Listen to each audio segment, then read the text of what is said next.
Now, speaking of the Koch brothers, speaking of their retreat in Palm Springs, we go to a story of who the Republicans might actually pick.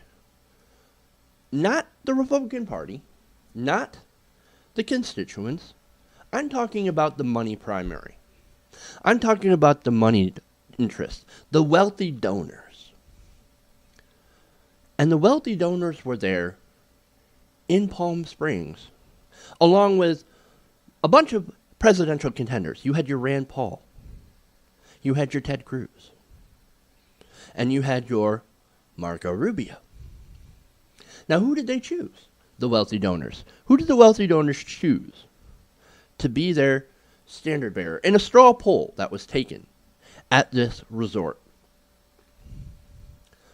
Was it Sarah Palin? No, of course not.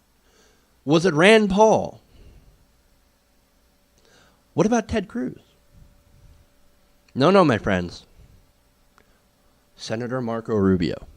Senator Marco Rubio was chosen overall in a straw poll to receive the nearly $1 billion in Koch money, represented by all of these different billionaires and these different Koch-backed groups. Who was last? Rand Paul. Rand Paul, and of course Ted Cruz. Nobody cared about them. The billionaires were like, Ted Cruz, you're too crazy. Rand Paul, you're also crazy. But Marco Rubio. Now what do I have to say about Marco Rubio? I'd say Marco Rubio was thirsty for that money. He was thirsty for it. Now I realize that he has a long way to swim against the tide in order to win the nomination. And it's so, and he could easily drown within that deluge.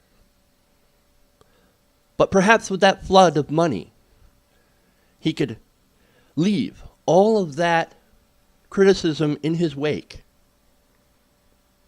Because when it comes down to it, Marco Rubio is thirsty. He is thirsty for a win. And he will only be quenched by victory.